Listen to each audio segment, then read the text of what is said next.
લોકમત ન્યૂઝમાં આપનું સ્વાગત છે। વડોદરા શહેર અને જિલ્લામાં વિકાસને નવી ઊંચાઈ આપતા રાજ્યના નાયબ મુખ્યમંત્રી શ્રી હર્ષભાઈ સંઘવીએ ₹538 કરોડના વિકાસ પ્રકલ્પોની ભેટ આપી છે। એક જ મંચ પરથી 55 જેટલા પ્રકલ્પોના લોકાર્પણ અને ખાતમુહૂર્ત રાજ્ય સરકારના દૃઢ નિર્ધારનું પ્રતિબિંબ છે। નાયબ મુખ્યમંત્રીશ્રીએ જણાવ્યું કે ડબલ એન્જિન સરકારના સંકલિત પ્રયાસોથી વડોદરા આજે વિકાસના નવા માપદંડો સ્થાપી રહ્યું છે। વિશ્વાસ પ્રોજેક્ટ અંતર્ગત શહેરમાં અદ્યતન સીસીટીવી નેટવર્ક ઊભું કરવામાં આવ્યું છે, જેમાં સરકારી અને ખાનગી કેમેરાઓને જોડીને સુરક્ષા વ્યવસ્થા વધુ મજબૂત બની છે। આગામી સમયમાં આ સિસ્ટમને આર્ટિફિશિયલ ઇન્ટેલિજન્સ સાથે અપગ્રેડ કરીને ફેશિયલ રિકગ્નિશન અને એનપીઆર ટેકનોલોજીનો ઉપયોગ કરવામાં આવશે, જે ગુનેગારોને ઝડપી ઓળખવામાં મદદરૂપ બનશે। રાજ્યમંત્રી ડોક્ટર મનીષાબેન વકીલે જણાવ્યું કે વિશ્વાસ 2.0 અને ડ્રોન સીસીટીવી તેમજ ત્રિનેત્ર જેવી ટેકનોલોજી દ્વારા સ્માર્ટ પોલીસિંગને વધુ મજબૂત બનાવવામાં આવી રહ્યું છે। અંતમાં નાયબ મુખ્યમંત્રીશ્રીએ નાગરિકોને આ સુવિધાઓનું સંરક્ષણ કરવા અને શહેરને વધુ સુરક્ષિત અને સ્વચ્છ બનાવવા સહભાગી થવા અપીલ કરી હતી। ડીજીપી શ્રી કે.એલ.એન. રાવે જણાવ્યું કે આ પ્રોજેક્ટ પોલીસ માટે ફોર્સ મલ્ટીપ્લેયર તરીકે કાર્ય કરી રહ્યો છે અને ક્રાઇમ ડિટેક્શનમાં નોંધપાત્ર વધારો થયો છે। વડોદરા પોલીસ કમિશનર નરસિંહા કુમારે જણાવ્યું કે શહેરમાં નેત્રમ હેઠળ 1316થી વધુ કેમેરા કાર્યરત છે અને સ્માર્ટ સિટી પ્રોજેક્ટ સાથે ઇન્ટિગ્રેટ થયા છે, જેના કારણે 24 કલાક મોનિટરિંગ શક્ય બન્યું છે। આ ઉપરાંત માર્ગ, શિક્ષણ, બ્રિજ અને ગ્રામ વિકાસના અનેક પ્રોજેક્ટોથી શહેર અને જિલ્લામાં સર્વાંગી વિકાસને વેગ મળશે। મહાનુભાવો અને સૌ પદાધિકારી જિલ્લા વહીવટી તંત્ર વડોદરા દ્વારા આશરે ₹321 કરોડ 69 લાખના વિકાસના કુલ 35 પ્રકલ્પોના ખાતમુહૂર્ત આજરોજ ગુજરાત રાજ્યના નાયબ મુખ્યમંત્રી શ્રી હર્ષ સંઘવીના વરદ હસ્તે કરવામાં આવી રહ્યા છે। આ કાર્યોમાં મુખ્યત્વે સામેલ છે માર્ગ અને મકાન વિભાગ દ્વારા કરજણ તાલુકાના મોટી કોરલ અને ઝઘડિયા તાલુકાના ભાલોદ વચ્ચે નર્મદા નદી પર હાઈ લેવલ બ્રિજનું નિર્માણ, ₹207 કરોડના ખર્ચે આધુનિક ટેકનોલોજી અને ઉચ્ચ કક્ષાના એન્જિનિયરિંગ સાથે નિર્માણ પામનાર આ બ્રિજ તથા અપ્રોચ રોડ વડોદરા અને ભરૂચ જિલ્લા વચ્ચેના અંતરને નોંધપાત્ર રીતે ઘટાડશે અને વિકાસને નવી અને બધા જ જિલ્લાઓમાં, બધા જ શહેરોમાં જેટલો સ્ટાફ છે એ સ્ટાફ પ્રમાણે એક સરખા પર્સન્ટેજ કે હું સુરતનો છું અને સુરતની અંદર હજારો મકાનો અને વડોદરાની અંદર મકાનો ઓછા, એ પ્રકારનું ન્યાય એ મારા દરબારની અંદર ક્યારેય ના ચાલી શકે। બધા જ શહેર, બધા જ જિલ્લામાં પોલીસનો જે સ્ટાફ છે એ સ્ટાફ પ્રમાણે નક્કી કરેલા પર્સન્ટેજ પ્રમાણે જ્યાર સુધી બધા જિલ્લામાં ના બની જાય અને એ પર્સન્ટેજથી વધારે કોઈ જિલ્લાઓમાં હોય તો એ જિલ્લાઓ પર હમણાં નવા મકાનોની રોક અને જે જિલ્લાઓમાં ઓછા છે એને સૌથી પહેલા આપવાનો નિર્ણય લેવામાં બી આખા દેશની અંદર આપણી પ્રયાસ આજે આગળ વધારવામાં આવી રહ્યો છે। આવનારા દિવસોમાં આખું ગુજરાત, ચાહે રેલવે સ્ટેશન હોય, બસ સ્ટેશન હોય કે પછી હાઈવે હોય કે પછી સામાન્ય રોડ હોય કે કોમર્શિયલ મોલ હોય, આ બધા જ કેમેરાઓ એ સિંગલ ક્લિક પરથી એ કેમેરાનું સીધું જ ઇન્ટિગ્રેટેડ જે આપણી સિસ્ટમ હશે એમાંથી ત્યાંથી એ કેમેરાઓનું નિર્દેશન કરી શકાશે, જેથી ગુનેગારોને ટેકનોલોજીના માધ્યમથી શોધવામાં આપણે સફળતા મળે। એક પોલીસ જે અલગ અલગ જગ્યા પર જઈને આ કેમેરા કોઈ ગુનો બન્યો હોય તો ત્યાં જવું પડતું હતું અને કલાકો સુધી કેમેરામાં શું વિઝ્યુઅલ્સ છે એ ચેક કરવા પડતા હતા, પરંતુ હવે પોલીસનો સમય બચશે। એ આ જ કમાન્ડ એન્ડ કંટ્રોલ સેન્ટર પરથી આ કેમેરાઓને નિહાળી શકશે અને એમાંથી ગુનેગારોને પકડીને આપ સૌ હજી ગયા જ અઠવાડિયે વડોદરા શહેરમાં 200 કરોડથી વધારેના પ્રોજેક્ટોનું ખાતમુહૂર્ત અને લોકાર્પણ કરવામાં આવ્યું હતું। માત્ર 15 દિવસની અંદર કુલ મળીને 750થી વધારે કરોડ રૂપિયાના પ્રોજેક્ટો, એમાંય મહાનગરપાલિકા, જિલ્લા પંચાયત, રાજ્ય સરકાર, કેન્દ્ર સરકારની મદદથી આ વિવિધ પ્રોજેક્ટોના આજે લોકાર્પણ અને ખાતમુહૂર્ત કાર્યક્રમ અહીંયા યોજવામાં આવ્યો છે।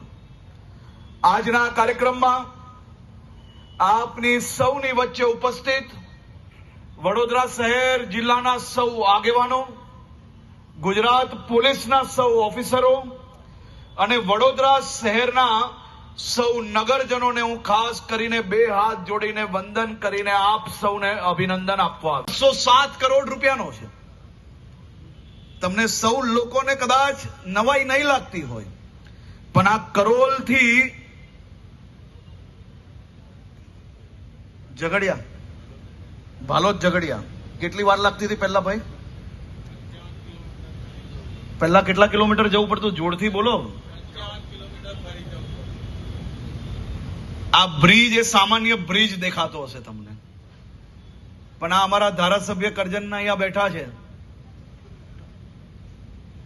એમને જ અંદાજો છે કે એમના વિસ્તારના હજારો લોકો ઝઘડિયા જ્યારે જવું હોય કે પછી નારેશ્વર ધામ પેલી બાજુ જવું હોય આપણે, અને ચાનોદ, પછી નારેશ્વર, મોટી કોરલ, આ બધા જ વિસ્તારમાં જવા માટે કરજણના નાગરિકોને પહેલા 55 કિલોમીટર પ્રવાસ કરવો પડતો હતો.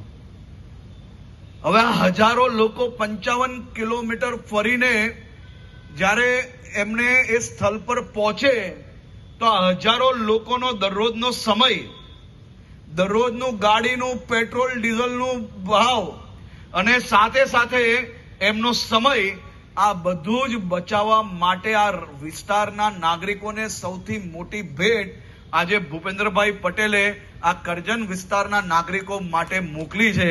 અને આજે એનું ખાતમુહૂર્ત જ્યારે થયું છે, આવનારા દિવસોમાં બ્રિજ બની જશે તો 1.5 કલાકની બદલે કેવલ 12 મિનિટથી લઈને 15 મિનિટમાં સૌ લોકો એ ઝઘડિયા, નારેશ્વર અને બધે જ જવાનો એમનો સમય બી બચવાનો છે. આ કરજણ અને આસપાસના વિસ્તારના સૌ નાગરિકોને હું અભિનંદન આપું છું કે કોન્સ્ટેબલ્સ, પીએસઆઈ, પીઆઈ, તમામ કક્ષાના આ સૌ પોલીસ જવાનો માટે એમના આવાસ માટેની વ્યવસ્થા હોય, જેલની વ્યવસ્થા હોય કે પછી અલગ અલગ વિસ્તારમાં પોલીસ સ્ટેશનની વ્યવસ્થા હોય, આ બધા જ કામો આજે અહીંયાથી ખાતમુહૂર્ત અને લોકાર્પણ કરવામાં આવ્યા છે. આ 538 કરોડના પ્રકલ્પો એ આદરણીય વડાપ્રધાન શ્રી નરેન્દ્રભાઈ મોદીજીના વિકસિત ભારતના વિઝન અને આદરણીય મુખ્યમંત્રી શ્રી ભૂપેન્દ્રભાઈ પટેલના વિકસિત ગુજરાતના મક્કમ નિર્ધારને ખાતરી અને સાબિત આપે છે. ભાઈઓ અને બહેનો અને મારા મિત્રો, વડોદરા આ તમારું શહેર એ દેશની કલાની ઓળખ છે. ગુજરાતના સૌ યુવાનોને વિદ્યા આપવાનું સૌથી મોટું કેન્દ્ર છે અને સંસ્કારી નગરી તરીકે ઓળખાતું આપણું વડોદરા, જ્યારે પણ હું આ નગરીમાં આવું ત્યારે મને શ્રીમંત મહારાજા સયાજીરાવ ગાયકવાડજીની યાદ આવે છે. અને ખાસ કરીને એમના દ્વારા વિચારેલા આ તમામ કામો, જે તે વખતે એમ કહેવાતું હતું કે આપણું વડોદરા એટલે પ્લાનિંગમાં નંબર 1, ટાઉન પ્લાનિંગમાં નંબર 1, એજ્યુકેશનમાં નંબર 1. આજે આજનો આ કાર્યક્રમ આ બધા જ વિષયોને ચરિતાર્થ કરે છે. આજે આપણું વડોદરા નંબર 1 છે. હવે બીજા અનેક વિષયો એવા છે કે જેમાં આપણે નંબર 1 ની દિશામાં આગળ વધવાનું છે. આજે ડબલ એન્જિન સરકારનો ખાસ કરીને વિકાસની ગતિ કોને કહેવાય તેનું જીવંત ઉદાહરણ એ આજે વડોદરા શહેરમાં ઉપસ્થિત થઈ રહ્યું છે. આજે એક જ મંચ પરથી 55 પ્રકલ્પોના લોકાર્પણ અને ખાતમુહૂર્તના કાર્યક્રમ આયોજન કરવામાં આવ્યા. આ 538 કરોડ રૂપિયાના પ્રોજેક્ટો આ માત્ર આંકડા નથી. વડોદરાની સુરક્ષા, વડોદરાના ઇન્ફ્રાસ્ટ્રક્ચર અને વડોદરાની સુખાકારી માટે અમારી સરકારની અકબંધ ગેરંટી છે. તમારા સામાન્ય રીતે જેમ આપણા ઘરમાં દીકરા દીકરીઓ હોય છે ને, અને માતા પિતા જ્યારે દીકરો દીકરી પોતાના ઓફિસમાં જો વહેલી સવારે 8 વાગે જાય ને રાત્રે 10 વાગે આવે ને, તો માતા પિતા એમ કહેતા હોય છે કે તું કેટલું કામ કરશે, તું કેના માટે આ લોડ લે છે.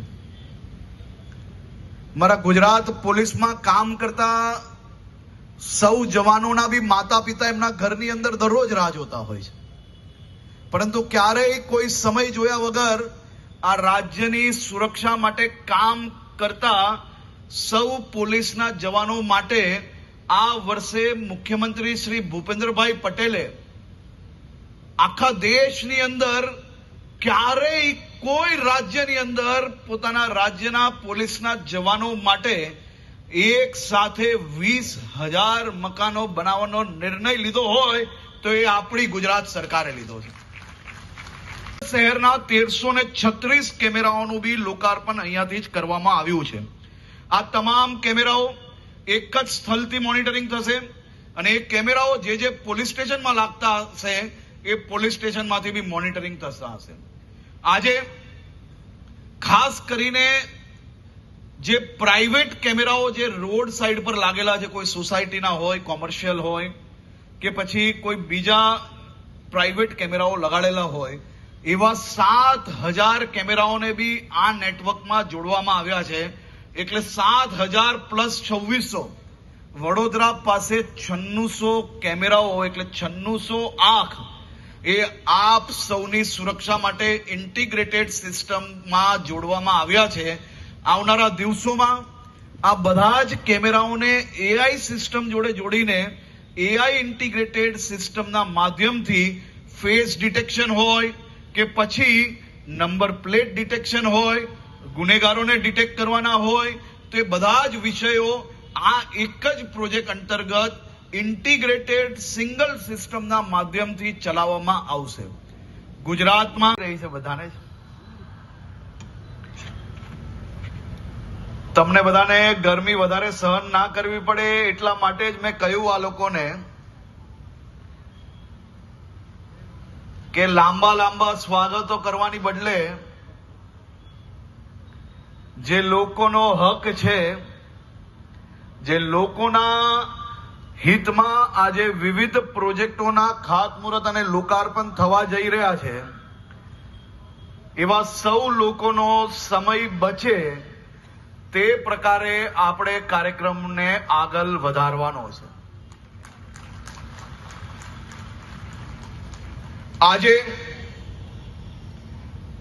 ગુજરાતની ભારતીય જનતા પાર્ટીની ભૂપેન્દ્રભાઈ પટેલની સરકાર દ્વારા વડોદરા જિલ્લા અને વડોદરા શહેર માટે 538 કરોડ રૂપિયાના પ્રોજેક્ટોની ભેટ લઈને આદરણીય મુખ્યમંત્રી શ્રીએ મને મોકલ્યો છે.